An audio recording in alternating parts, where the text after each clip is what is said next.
फिर से स्वागत है विद्यार्थियों। बेसिक कॉन्सेप्ट के अंदर आज हमारा टॉपिक होगा इकाई के घनमूल, क्यूब रूट ऑफ यूनिट्स।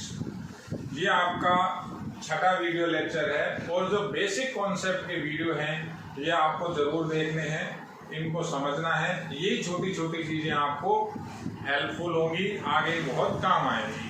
तो हम बात करते हैं इकाई के घनमूल की।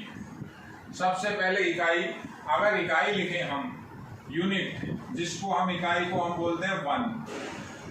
अब घनमूल की बात करें, घनमूल एक होता है घन, घन का मतलब होता है होल पावर 3। घनमूल यानी 1/3, 1/3 पावर। तो इसे बोलते हैं हम इकाई के घनमूल या इकाई का घनमूल। इसकी हम गणना करेंगे, इसकी हम कैलकुलेशन करेंगे। अब किसी भी बच्चे को ऐसा नहीं लगना चाहिए कि सर 1 के ऊपर जो पावर है वो हमेशा 1 होती है, ऐसा नहीं है। देखिए समझिए आप बात को, इसके अंदर ये जो 1/3 लिखा हुआ है 1/3, तो इसके 3 मूल आपके बनेंगे। एग्जाम्पल मैं दे रहा हूं, यदि कहीं ऐसा लिखा हुआ है x की पावर 1/n, कहीं ये लिखा हुआ है, और जो n है आपका ये कोई भी धनात्मक पूर्णांक है, n कोई भी धनात्मक पूर्णांक हो, तो जो इसके हल होंगे, अगर इसको मैं सॉल्व करूंगा, इसका सॉल्यूशन करेंगे, किसी के ऊपर भी हो, जैसे 1 के ऊपर है, 1 के ऊपर 1/n है, तो इसके n हल होंगे।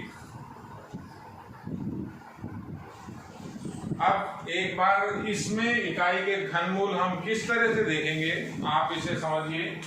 इकाई के घनमूल, इसी मान को मैं किसी के बराबर मान के काम करता हूं। जैसे मैंने इसको मान लिया, इस वैल्यू को मैंने x के बराबर मान लिया, मुझे x का ही मान निकालना है। अब दोनों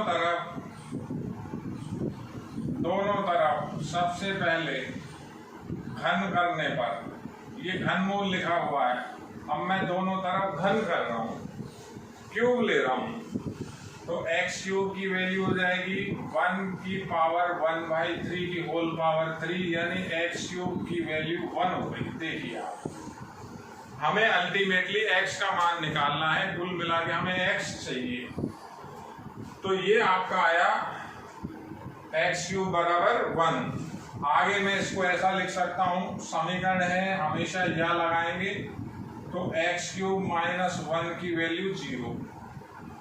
यहां एक बेसिक फॉर्मूला लगाएंगे, a cube minus b cube की जो वैल्यू होती है वो होती है a minus b, a² plus ab plus b²। इस फॉर्मूले को मैं काम में लूंगा यहाँ पर, तो ये आपका आएगा, देखिए x माइनस 1, देखिए ये आपका बनेगा x² प्लस x प्लस 1 बराबर 0। हमें सरल करना है इसको, किस चीज के लिए, x के लिए। हमें x का मान चाहिए, x को हमने इकाई का घनमूल बताया हुआ है। अब आगे एक बार बात करें तो इकाई का घनमूल किस तरह से निकलेगा। इसके 2 गुणनखंड हुए, दोनों को अलग अलग 0 करें, x माइनस 1 की वैल्यू 0, तो इकाई का एक घनमूल तो आ गया 1, x का पहला मान आ गया x बराबर 1। इसे भी 0 करें, ये द्विघात है, ये द्विघात समीकरण को 0 करें। तो अब इसका हल किस तरह से करेंगे, मैंने आपको पूर्ण वर्ग बनाना भी बताया हुआ है, गुणनखंड भी कर सकते हैं और हम धराचार्य सूत्र भी लगा सकते हैं। तो अगर धराचार्य सूत्र लगाएं तो x बराबर b की वैल्यू माइनस, b की वैल्यू 1 है, a की वैल्यू 1 है, c की वैल्यू 1 है, तो -1 plus minus under root b² 1 हुआ, 4ac 4 हो गया, अपॉन 2a की वैल्यू 2 आ गई। देखिए आप, तो x का मेरे पास मान आया -1 प्लस माइनस अंडर रूट के अंदर -3, काल्पनिक संख्या हो गई, अपॉन 2। ये 2 मान आपके ये मिले, और एक मान आपका ये रहा। तो जो इकाई के घनमूल आए, पहला घनमूल आया 1, देखिए ये पहला घनमूल है 1, यानी अगर मैं इसको सरल करता हूं, इसे हमने जब सॉल्व किया तो जो इसकी वैल्यू को x के बराबर माना था, तो x का पहला मान 1, दूसरी वैल्यू आई -1 प्लस √-3/2, और जो तीसरी वैल्यू है आपकी वो है -1 माइनस √-3/2, एक प्लस और एक माइनस। तो इकाई के आपके ये 3 घनमूल प्राप्त हुए हैं। अब जो सबसे इम्पोर्टेंट बात है जिस पे अपन को डिस्कस करना है, जो ये इकाई के 3 घनमूल आपको प्राप्त हुए हैं, इनके अंदर कोई ना कोई कंडीशन है, कोई ना कोई प्रतिबंध है। तो हमें वो समझना है। इकाई का पहला घनमूल 1 हुआ और 2 घनमूल ये हुए। ये दोनों के दोनों घनमूल काल्पनिक हैं। काल्पनिक इसलिए अंडर रूट के अंदर इसमें ऋणात्मक संख्या है, तो दोनों बाकी के घनमूल काल्पनिक। अब हम किसी भी चीज को किसी न किसी सिंबल से मानते हैं।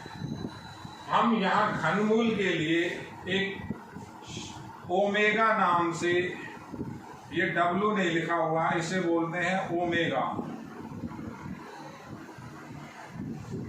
इस सिंबल को काम में लेते हैं घनमूल को व्यक्त करने के लिए। तो इनमें से आप किसी भी एक को अगर ओमेगा का नाम देते हो, संकेत है इसका ओमेगा, तो जो दूसरा वाला होता है, यानी अगर इसका वर्ग करेंगे तो ये आ जाएगा, इसका वर्ग करेंगे तो ये आ जाएगा। तो मैं ये चीजें भी अभी आपको बताऊंगा। एक को अगर आप ओमेगा कह रहे हो तो दूसरा वाला ओमेगा स्क्वायर बन जाता है। तो इकाई के मेरे जो घनमूल हुए, ये तीनों घनमूल लिखे हुए हैं, 1 ओमेगा एंड ओमेगा स्क्वायर। आप इसको क्या पढ़ेंगे, इसका नाम है आपका ओमेगा। लिखना किस तरह से है, W नहीं बनाना है, ये ओमेगा का संकेत है। तो इकाई के देखिए 3 घनमूल निकाले हैं। अब इन घनमूलों के अंदर एक कंडीशन है, एक प्रतिबंध है। उस कंडीशन और उस प्रतिबंध को हम समझेंगे, क्योंकि वो चीज हमारे लिए आगे बहुत काम की है। तो इकाई के जो घनमूल आपके आए वो 3 घनमूल हुए। इकाई यानी 1 की पावर 1/3 था। इसके मैंने आपको 3 घनमूल बताए, इसकी 3 वैल्यू बनी। पहली वैल्यू 1 है, दूसरी को ओमेगा कहें, तो तीसरी वाली अपने आप ओमेगा स्क्वायर हो जाती है। कैसे हो जाती है देखिए आप। अब इसके अंदर जो शर्त है, शर्त यानी जो इसके अंदर प्रतिबंध होते हैं, अपन उन प्रतिबंधों को देखेंगे। प्रतिबंधों को किस तरह से समझेंगे, देखिए आप। प्रतिबंध, कंडीशन, तो कंडीशन, सबसे पहली कंडीशन ये है, नंबर 1 पहली, कि जो ओमेगा क्यूब होता है उसकी वैल्यू हमेशा 1 होती है। पहली शर्त, ओमेगा क्यूब का मान 1 होता है। कहीं भी अगर आपको ओमेगा लिखा हुआ है तो इसका मतलब वो इकाई का घनमूल है, और ओमेगा क्यूब का मान निश्चित रूप से 1 होगा। सिद्ध करके बताएंगे। देखिए अब बात करते हैं इन दोनों की। तो इनमें से आप किसी को भी ओमेगा बता सकते हो, यानी ये दोनों आपस में इंटरचेंज हो जाते हैं। किसी को भी ओमेगा बता दो और दूसरे वाला ओमेगा स्क्वायर अपने आप बनेगा। पहले मैं आपको यही बना के बताता हूं। देखिए ये ओमेगा है, ओमेगा -1 प्लस √-3/2 है। तो अगर मैं ओमेगा स्क्वायर की वैल्यू लिखूं तो ओमेगा स्क्वायर की वैल्यू ये अपने आप बनेगी। तो दोनों तरफ वर्क करें, देखिए -1 प्लस √-3/2, होल स्क्वायर। देखिए अब इसको सरल करें, ओमेगा स्क्वायर बराबर होल स्क्वायर खोलें, नीचे 4 आया, ऊपर अगर होल स्क्वायर खोलेंगे तो देखिए कैसे आएगा, 1 आएगा सबसे पहले, अंडर रूट केवल हट जाएगा तो प्लस माइनस 3 हो जाएगा, और -2 भी आएगा, तो -2 a का मान 1 है ही और b की वैल्यू हो गई -3, तो ओमेगा स्क्वायर इक्वल्स टू ये कितना बना, देखिए माइनस के 2 हो गए, -2 और अंडर रूट -3 बटा 4, तो कैंसिल क्या हो जाएगा, 2 से 2 कैंसिल हो जाएगा, 2 कॉमन आ जाएगा, नीचे के 2 से कट जाएगा, तो क्या हुआ -1 माइनस अंडर रूट -3 बटा में 2। देखिए ये वापस अपने आप में क्या बन गया, ओमेगा स्क्वायर। तो एक इसके अंदर हमारी जो पहली मेन कंडीशन बनी वो ये बनी कि ओमेगा का जो स्क्वायर करेंगे, एक किसी को भी ओमेगा और किसी को भी ओमेगा स्क्वायर बता सकते हैं, पहली ये शर्त हुई। ऐसा आपको ये नहीं देखना है कि कौन सा ओमेगा है और कौन सा ओमेगा स्क्वायर है, यानी ये दोनों आप बदल सकते हो। अगर इसको ओमेगा बता दिया आपने तो इसका वर्ग करेंगे तो ये आ जाएगा, यानी ये ओमेगा है तो ये ओमेगा स्क्वायर है। अब पहला ये इसका गुणधर्म है, ओमेगा की पावर 3 की वैल्यू 1 होती है। कैसे होती है, ओमेगा क्यूब, तो मैं ऐसा लिख सकता हूं ओमेगा स्क्वायर एंड ओमेगा, आधार बराबर तो घातें जुड़ती हैं, तो ये घात 1 है, ओमेगा क्यूब दोनों का गुणनफल है वो, ओमेगा स्क्वायर और ओमेगा का आपको एक तरह से गुणनफल करना है। तो किसको ओमेगा स्क्वायर बताएं, किसी को भी बता दो, जैसे लिखा -1 माइनस, अब ऊपर वाले को ओमेगा स्क्वायर बता रहा हूं, कोई गलत नहीं है, अपॉन 2 ये ओमेगा स्क्वायर है। तो ओमेगा में यहाँ चिन्ह विपरीत होता है, -1 माइनस अंडर रूट 3 बटा 2, तो ओमेगा क्यूब, नीचे तो आ गया 4। अब ऊपर अपन फॉर्मूला लगा रहे हैं, ऊपर हम कौन सा फॉर्मूला लगा रहे हैं, alpha plus beta into alpha minus beta की जो वैल्यू होती है alpha square minus beta square, ये ऊपर लग सकता है। तो देखिए कैसे लगेगा, -1 का होल स्क्वायर और माइनस बीटा क्या हो गया, माइनस अंडर रूट, ये अंडर रूट -3 का होल स्क्वायर। देखिए ऊपर लगा है, देखिए बिल्कुल सिंपल है, हमने क्या किया, ये फॉर्मूला इसके अंदर लगा लिया। तो ओमेगा क्यूब की वैल्यू क्या आएगी, ओमेगा क्यूब आपका बनेगा, ये स्क्वायर खोलेंगे 1 हो जाएगा, ये माइनस पहले ये अंडर रूट और स्क्वायर कैंसिल, -3 हो जाएगा, बाई 4 हो जाएगा। तो ओमेगा क्यूब की वैल्यू 4 ऊपर है 4 नीचे है, देखिए 1 आ गई। ये पहली इसकी कंडीशन है, पहला गुणधर्म है, ये आपको याद रखना है, इम्पोर्टेंट है, काम आएगा। ओमेगा क्यूब की वैल्यू 1 होती है, यानी इकाई के घनमूलों के जो 2 काल्पनिक मूल होते हैं, 2 होते हैं, एक ये दोनों काल्पनिक, तो इनका गुणनफल 1 होता है, काल्पनिक का गुणनफल 1।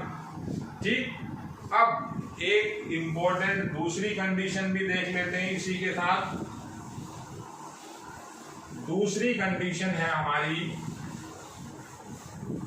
गुणधर्म वो सेकंड है, सेकंड गुणधर्म लिख रहा हूं मैं, उस गुणधर्म को हम कहते हैं कि तीनों का गुणनफल, ये तो 2 का हमने क्या किया था, इकाई के घनमूल में जो दोनों के दोनों काल्पनिक थे उनका गुणनफल 1 था। अब सेकंड गुणधर्म में क्या है, तीनों मूलों का योगफल 0 होता है। इकाई के घनमूल 3 होते हैं, तीनों का जोड़ 0। अब बच्चे कई बार कहते हैं सर ये ओमेगा याद नहीं होता, तो याद कैसे करना है, किसी भी एक को याद करिए। देखिए 1 प्लस ओमेगा स्क्वायर, इसमें वैल्यू रखें तो 1 लिखा। ओमेगा कैसे लिखना है, -1 प्लस अंडर रूट -3 बाई 2।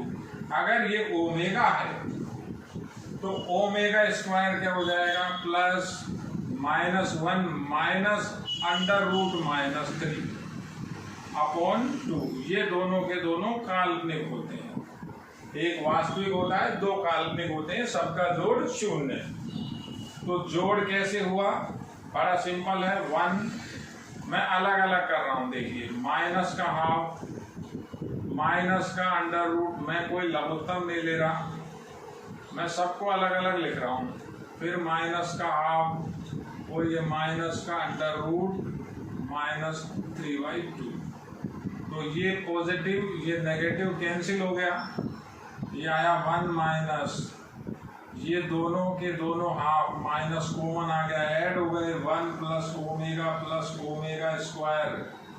तो अब क्या बन गया, 1 प्लस ओमेगा स्क्वायर 1 माइनस 1 हो गया।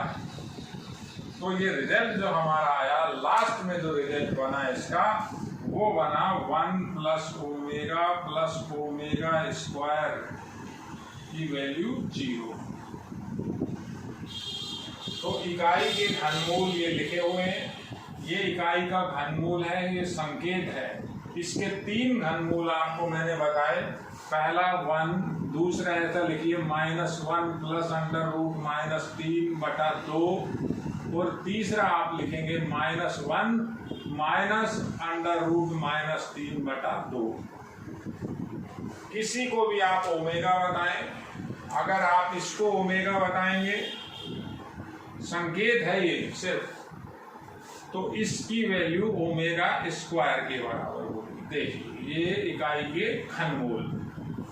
अब एक छोटी सी बात और डिस्कस कर लेते हैं इसी के अंदर। ये प्रतिबंध की बात हो गई, हम इकाई की जो पावर की बात करते हैं एक बार, पावर ऑफ यूनिट। देखिए इकाई की घात, अब इकाई की घात 2 तरह से डिपेंड है। देखिए आप समझिए, एक तो लिखा 1 की पावर n, और एक मैंने लिखा 1 की पावर 1/n। n क्या है, n है पॉजिटिव इंटीजर। इंटीजर का मतलब होता है पूर्णांक। n एक पॉजिटिव इंटीजर है, जिसको हम सीधा अगर लिखते हैं तो n धनात्मक पूर्णांक।